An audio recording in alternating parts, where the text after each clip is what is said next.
Muy buenas tardes, estamos aquí en el programa de Opiniones Encontradas. Yo soy Lorena Rivera y estoy a cargo hoy en el programa en nombre de mi compañero Pepe Buendía, que está de vacaciones. Y bueno, el tema que vamos a tratar el día de hoy siempre ha estado en la mesa de la polémica. Es el uso de la marihuana, en este caso el uso medicinal, y la reciente información que tenemos es que la Suprema Corte de Justicia de la Nación busca avalar su uso médico y quitar el fuero en la Ciudad de México. Y sobre este tema hablaremos a lo largo de este programa de Opiniones Encontradas. Bienvenidos. Y quiero darle la bienvenida a nuestra invitada. En esta ocasión es Sara Snap. Ella es representante de la Comisión Global de Políticas de Drogas. Y además me contaba en el corte que es el cuarto amparo en la Corte sobre el uso de la marihuana terapéutica. No, para uso adulto, personal. Lúdico, como se le conoce. Sí, bajo el libre desarrollo de la personalidad. Digamos que ese es el derecho que usamos o que formó parte entonces del caso perdón, traigo un bebé. Entonces, digamos que hay 4 amparos que han llegado a la Suprema Corte, todos para el uso personal, lúdico.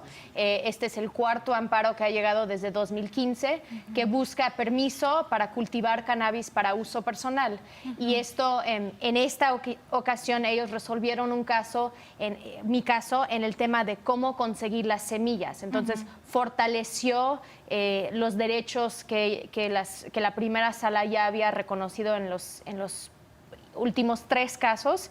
Y en el nuestro, ellos dijeron: sí, hemos otorgado este derecho, pero ¿cómo lo vas a ejercer si no puedes conseguir las semillas de una manera legal?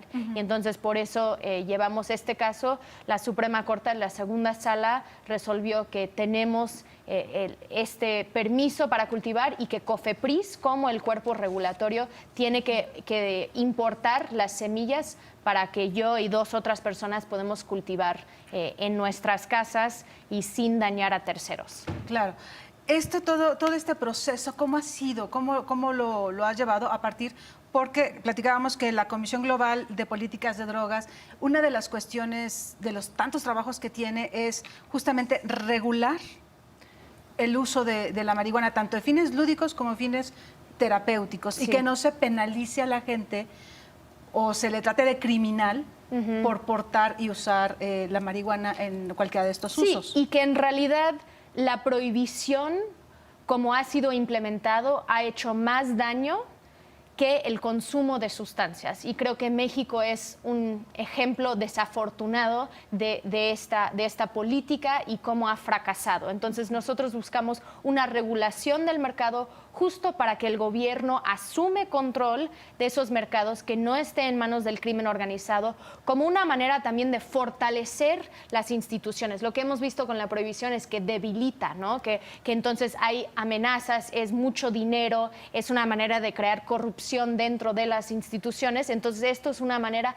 de que el gobierno asume control, que esto se usa para fortalecer y que además, como ha venido explicando el gobierno virtual, que la regulación puede ser una manera de reparar el daño que ha causado la prohibición aquí en México y alrededor del mundo. Claro, y es que justamente el uso de la marihuana tiene que pasar por una cuestión de salud pública, que es uno de los elementos que le ha faltado al gobierno federal. Sí, y bueno, lo que pasamos, la iniciativa que pasaron en el Senado y después en el Congreso el año pasado era para cannabis medicinal. Sin embargo, esa iniciativa quedó muy corta, entonces solo permite la importación realmente de productos de afuera, entonces no contempla una producción nacional que sabemos que ya existe, hay un mercado que ya existe, y además no reconoció estos casos de la Suprema Corte que son sobre el uso personal lúdico. La ONU estima que más de 90% de las personas que consumimos cannabis de una manera ilegalmente lo hacemos sin generar un problema en nuestra vida profesional o personal. Entonces, solo es el 9% que realmente necesitamos verlo como que requieren algún tipo de tratamiento voluntaria o algún tipo de interacción con el sistema de salud. Los otros 90% realmente lo que requerimos es información, acceso a un producto que de mayor calidad y poder pues no sentir una estigma y una discriminación. Porque aunque tenemos en México supuestamente una descriminalización de cannabis, de que una persona puede contener 5 gramos para consumo inmediato.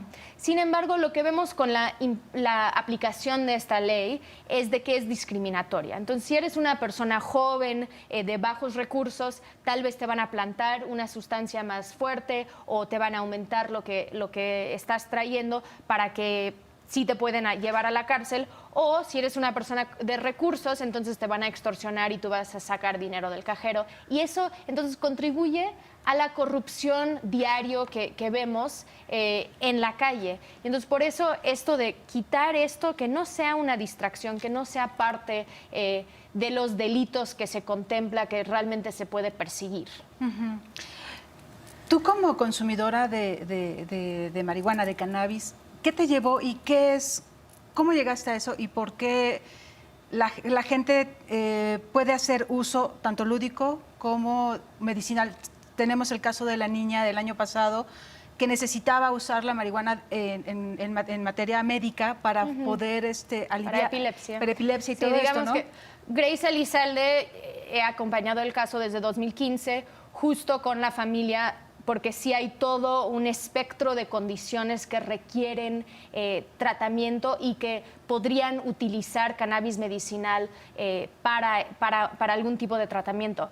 El problema con lo que pasamos ahorita es que está enfocado en el cannabinoide CBD y hay muchas condiciones que requieren THC.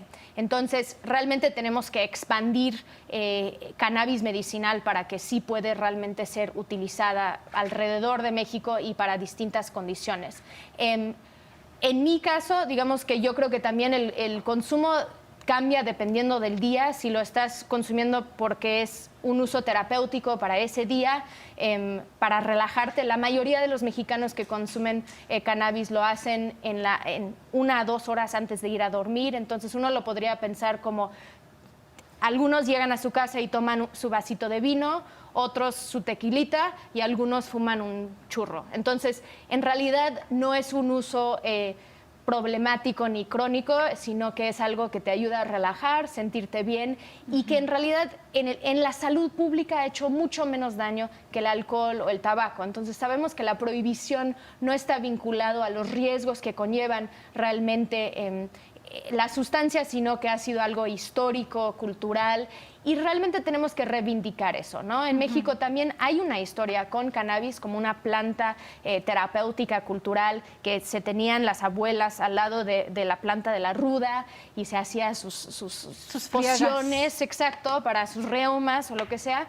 Entonces, en realidad yo entiendo que mi consumo lo hago dentro de una burbuja de privilegio porque soy mujer, güera, lo que sea, y nosotros estamos en esto porque es un tema de justicia social. El caso que llevamos a la Suprema Corte no es para que yo pueda consumir, sino para crear jurisprudencia, para que este derecho sea extendido a todos los mexicanos y que no sean nada más los que pueden hacer amparos. Entonces, todo es parte de una estrategia para desmantelar el sistema prohibicionista de guerra, de militarización que hemos visto durante los últimos 12 años en México y durante los últimos 100 años alrededor del mundo. Y cómo desmantelar eso y en desmantelar ese régimen, cómo construir algo que está basado en derechos humanos, en desarrollo, en la salud de las personas que usan sustancias ilegales. Y también creo que en México es cómo vamos a aprovechar el mercado que ya sabemos que existe, las comunidades que ya están cultivando estas plantas y cómo lo podríamos formalizar esos mercados justo para que ellos puedan tener derechos, para que puedan formar parte de una economía formal. Claro, finalmente formaría parte de una industria que generaría recursos, pero también generaría justamente que no se criminalice a las personas por el uso o portación de la marihuana en este caso, que pues su uso en México y en muchas otras partes del mundo es milenario, ¿no? Es una planta que ha estado siempre. En el caso, por ejemplo, ¿tú cómo ves en México, cómo vamos respecto a otros países que están en el mismo camino u otros como Estados Unidos, que incluso la cultivan ya para uso lúdico. Varios estados de la Unión Americana están en eso y les ha redituado de alguna manera en lo social, o ha bajado el crimen, o el... Sí, ¿qué ha pasado? Los resultados de la regulación que hemos visto ahora. Hay 9 estados en Estados Unidos que tienen mercados de cannabis para uso adulto. Si eres mayor de 21 años, tú puedes acceder a la planta en miles de variedades. Ellos lo que están viendo es que en California, por ejemplo, en este primer año de la regulación, esperan recaudar $3,000 millones en impuestos solamente. Y ese dinero va a ser utilizado justo para reparar el daño en las comunidades que han sufrido más de la prohibición, principalmente afroamericanos y latinos. Y eso es donde entonces tienen proyectos educativos, sociales, que realmente hasta para reparar el daño al medio ambiente. Entonces, ellos tienen toda una serie de programas que están implementando. En Massachusetts, ellos tienen un programa de equidad social, donde si tú tienes antecedentes penales en el tema de drogas y marihuana, tú puedes obtener un permiso y capacitación para entrar al mercado legal. Entonces, también es de cómo vamos a ir transformando estos mercados ilegales a legales. Canadá, como país, acaba de regular cannabis para cualquier uso hace unas semanas, y ellos entonces va a ser el primer país G7 en hacer esto, después de Uruguay, que fue el primer país en hacerlo. Entonces, digamos que México vamos un poco retrasados, pero lo que sí tenemos es la posibilidad de desarrollar una industria mexicana, un modelo de regulación mexicano que realmente nos podría llevar a ser una potencia a nivel nacional e internacional en esta industria. Colombia tiene un modelo de cannabis medicinal donde permite la exportación a otros países los productos. Entonces hay muchas empresas canadienses que están cultivando en Colombia justo porque es más barato cultivar en estas zonas, se puede cultivar afuera, entonces no es necesario tener así como poder cultivar en interiores, sino lo puedes hacer a exterior. Entonces, México está un poquito retrasado, y más cuando piensas en los daños que hemos experimentado durante los últimos años, los 54 personas que mueren diario por la violencia relacionada a estos mercados ilegales y relacionado al tránsito, ¿no? Entonces, esto es una gran oportunidad para México, y yo espero que el gobierno lo plantea como lo ha estado planteando, como parte de la justicia transicional que requiere el país y la reconciliación, ¿no? Claro, es un tema que da para muchísimo, sobre todo porque estamos en un proceso de transición. Sí. Vamos a cambiar de gobierno y habrá que empezar a tratar este tema también con el nuevo gobierno que entra a partir del 1 de diciembre. ¿Cuál es la postura de este nuevo gobierno? Y si ustedes ya han empezado con estos acercamientos, pero estamos con Sara Snap. Ella es representante de la Comisión Global de Políticas de Drogas, y estamos hablando sobre el uso de la marihuana, tanto médico como lúdico. Y quedó en pausa la cuestión de ¿cómo ha sido el acercamiento con el gobierno electo virtual sobre este tema? Porque finalmente ustedes están sentando un precedente para poder comprar las semillas de marihuana para poderlas usar, ya sea médicamente o un uso lúdico. Y pues bueno, ya decíamos que se termina este gobierno de Enrique Peña Nieto y viene uno nuevo. ¿Cómo se han acercado? ¿Qué indicios tienen? ¿Se podrá seguir este proceso hacia adelante o habrá pasos hacia atrás cuando ya se ha ganado un poco? Sí, bueno, lo que creo que hemos ganado justamente ha sido a través de la Suprema Corte y los fallos de la Suprema Corte, y ahora nuestra conversación pues ha sido con la ministra en retiro, Olga Sánchez Cordero, que realmente ha estado llevando este tema en medios y también en la discusión pública, justo porque lo está planteando como una despenalización de las conductas relacionadas con los delitos de drogas, como el cultivo, la posesión, la distribución.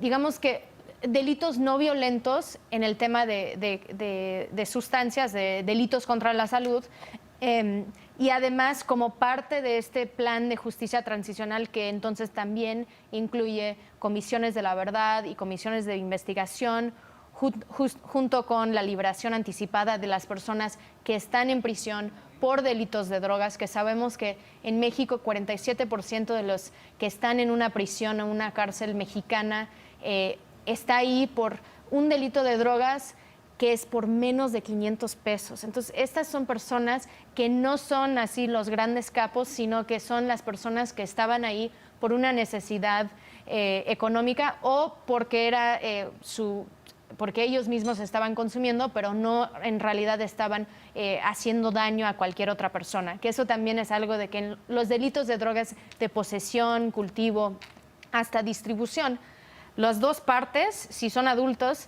están a favor de que, ok, yo voy a comprar una sustancia y tú me lo vas a vender. Entonces son dos adultos en una transacción consensuada y entonces, ¿quién es la víctima realmente Claro. en ese delito? Entonces también es de cambiar el paradigma de cómo estamos viendo esto. Entonces la ministra en retiro sí ha hablado de que es parte de esto de liberación anticipada, de poder realmente hacer una revisión de quiénes están en la cárcel, quiénes no deberían, y una reinserción social para esas personas, para que puedan regresar a sus comunidades y ojalá a vidas productivas. Y por eso también de que cómo podemos formalizar este mercado que existe para que las personas tengan derechos, para que las personas puedan cultivar con dignidad. De cierta forma es como vamos a regresar la dignidad a lo que ya está sucediendo. Sabemos que también la ministra ha hablado no solo del tema de cannabis, sino también el tema de amapola, que es algo muy importante para México, y he venido con José Buendía para hablar de esto.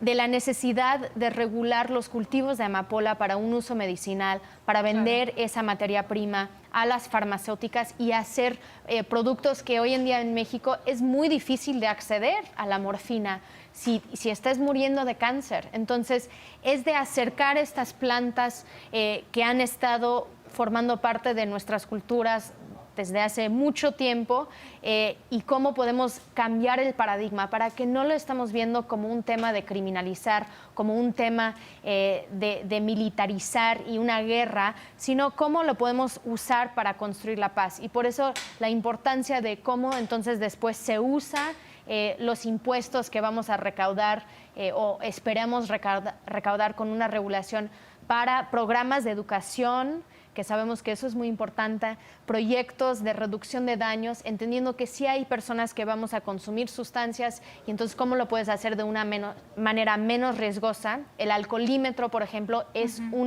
una intervención de reducción de daños en el tema de alcohol y también reparación del daño. Para nosotros todo el movimiento de familiares de víctimas nos han acompañado. Ellos también saben que la regulación, o muchos de ellos, están con nosotros en esta lucha y entonces nosotros también los acompañamos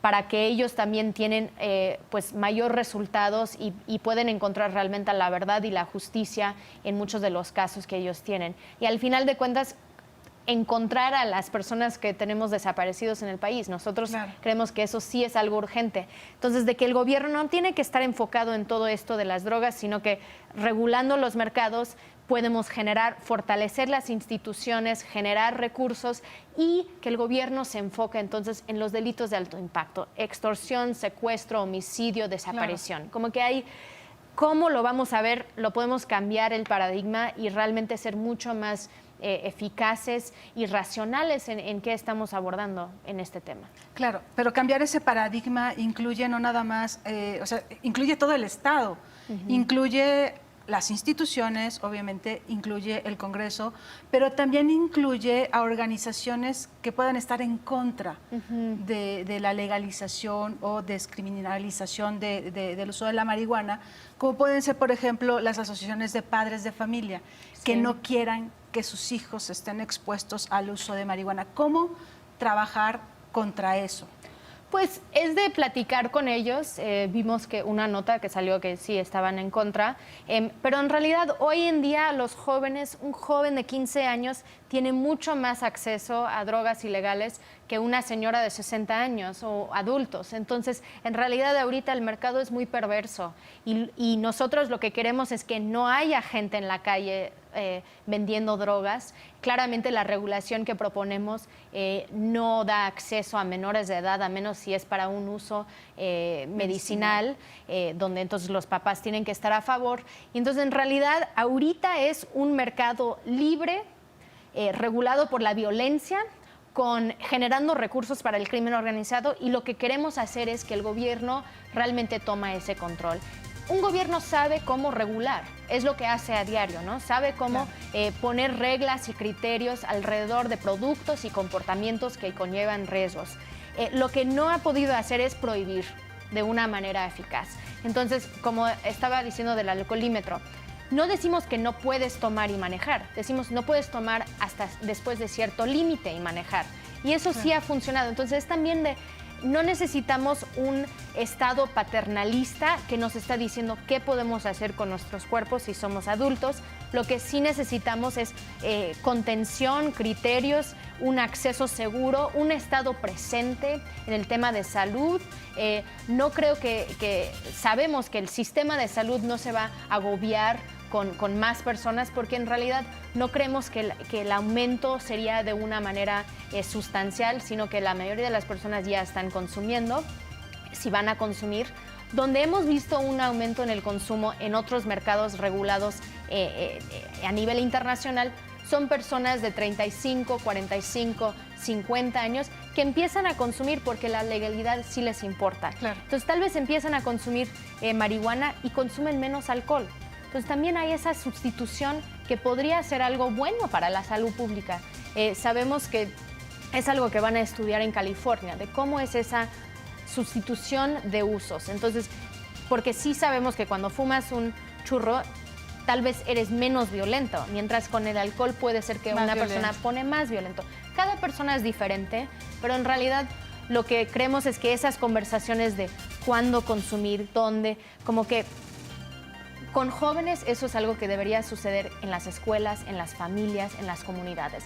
Pero la política pública que hemos implementado ha generado violencia que está desproporcionalmente afectando a jóvenes varones, y entonces eso es un problema de salud pública para nosotros, y que entonces la política que deberíamos generar es para la mayoría, para la gente que no consumen de una manera problemática y donde no estamos en un combate frontal sobre este tema. Y que se vuelva un asunto violento, ¿no? Exacto, entonces es de romper el tabú, es de cómo cambiamos, cómo hablamos de esto.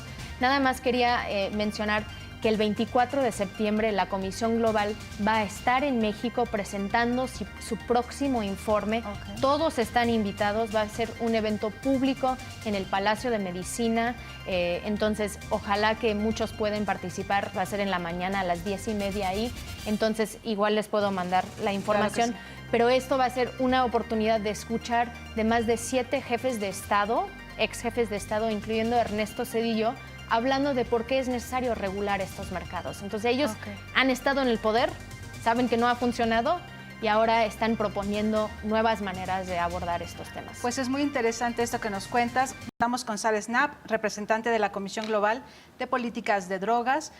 Y en este último segmento, Sara, decíamos que el país va un poco atrasado en esta cuestión de la legalización o avalar el uso de médico y lúdico de la marihuana. ¿Qué sería el siguiente paso a hacer? La COFEPRIS es la que va a facilitar el uso, la compra de las semillas para poder cultivarla y que tenga acceso a más personas y dar este brinco, ¿no? Sí, bueno, pero la COFEPRIS solo me va a dar a mí y a 2 personas más ese permiso. Entonces, esto no es un derecho que se ha extendido por todos los ciudadanos mexicanos, que creo que eso es lo que nosotros buscamos. Entonces, en la Suprema Corte ahora hay 3 casos en la primera sala y 1 caso en la segunda sala, que es la nuestra. Entonces, necesitas 5 casos para crear jurisprudencia. Pueden ser 5 en la primera o 5 en la segunda. Ya que eso sucede, pues ya cambiaría y ya sería un derecho para todos. Sin embargo, lo que nosotros creemos y esperamos es que el gobierno virtual haga algo antes. Desde 2015, cuando tuvimos el primer caso de la Suprema Corte, eso detonó una serie de debates que se hizo alrededor del país. Tuvimos 5 debates a nivel nacional y además el Senado y el Congreso llevaron a cabo más de 12 debates de expertos internacionales y nacionales en el Senado y en el Congreso, en la Cámara de Diputados. Entonces, ya hemos hecho muchos debates. Ya hemos hecho miles de foros y en realidad lo que tenemos que pensar es ¿cuál es el modelo para México? ¿Qué significa? ¿No? ¿Cuántas plantas podría tener una persona en su casa para su consumo personal? En Colombia son hasta 19 plantas que una persona puede tener. A nivel internacional suele ser más como 6, dependiendo del contexto. Entonces eso podría suceder. ¿Cómo serían clubes canábicos? En España tienen ejemplos de clubes canábicos. Uruguay permite el cultivo en cooperativas, ¿no? Entonces, que puedes tener hasta 45 miembros que forman parte. Entonces, ¿cuántas personas podrían formar parte de un colectivo donde tú pagas cierta cantidad cada mes y de ahí tú puedes abastecer y hay una persona o 2 personas cultivando para los demás, ¿no? Y es su trabajo. Y además está el modelo gringo, que es más de los dispensarios donde uno entra, muestra que es mayor de edad, tú entras y tienen productos que son desde la flor que vas a fumar o vaporizar, tienen chocolate que tiene una infusión de THC o CBD, tienen gomitas para que los puedes tomar. Entonces, y estos productos en realidad es para que no quiero fumar, no quiero vaporizar o no quiero comerlo. Chocolate, entonces cada persona decide qué es la variedad que quiere. Los adultos entonces empiezan a tener una variedad que les gusta, tal vez para dormir les gusta esto. Y lo que vemos es que en estos espacios donde tienen acceso a cannabis hay menos prescripción de farmacéuticas para aliviar el dolor, para aliviar depresión, ansiedad, de que la gente no puede dormir, entonces toman una pastilla que tiene índica, que te lleva para abajo. Y entonces también lo que vemos es que la gente son menos propensos a abusar estas farmacéuticas, que sabemos que es un problema de salud pública también, cuando hay acceso a cannabis para cualquier uso. Entonces, también porque el uso, como dije, puede cambiar dependiendo del día, ¿no? Claro. Entonces, en realidad tenemos que pensar, en México, ¿qué funcionaría? Una producción nacional, sin duda. Necesitamos que sí hay dispensarios que pueden vender el producto y que esos productos sean hechos en México. Y además necesitaríamos asegurar que sí haya exportación, que podemos tener tratados con otros países como Jamaica, Canadá, donde podemos tener ese acuerdo. Y existen modificaciones a los tratados internacionales de drogas que podrían permitir que tengamos ese tipo de acuerdos bilaterales. Estamos ya en un tratado de libre comercio con Canadá y Estados Unidos. Canadá va a regular el mercado. México podría producir los productos. ¿Podría aprovechar claro que acuerdo? Sí. Y tener ese tipo de relación con Canadá, donde nosotros estamos proveyendo los productos de cannabis para su mercado, que es mucho más amplio que en México, ¿no? El consumo de cannabis en México suele ser bajo, pero también diría que no tenemos datos buenos sobre esto, porque la Encuesta Nacional de Adicciones, o ahora se llama la Encuesta Nacional de Drogas y Alcohol y Tabaco, no sabemos realmente, porque vienen a tu casa y te preguntan, ¿consumes drogas ilegales? Pues dices claro, que no. Dices que no. Entonces, en realidad, no sabemos bien, no tenemos datos, y lo que necesitamos es crear que este mercado ya no está en la clandestinidad, que es un mercado legal, donde podemos tener datos seguros, donde podemos los usuarios sentirse bien en formar parte de esto, y donde no es un tema de guerra. Realmente tenemos que movernos de todo este discurso y estrategia de militarización y movernos a cómo podemos usar esto para construir la paz. Así es, pues ahí está la información y con Sara Snap, y la verdad es que la información es valiosísima porque podemos evitar justamente esta guerra contra el crimen organizado y verlo desde una perspectiva de salud pública que nos puede ayudar a todos, e inclusive para la cuestión de los recursos y los impuestos. Sara, muchísimas gracias por tu tiempo, gracias por venir Lorena. aquí a Gracias. Excelsior Televisión. Esto es Opiniones Encontradas.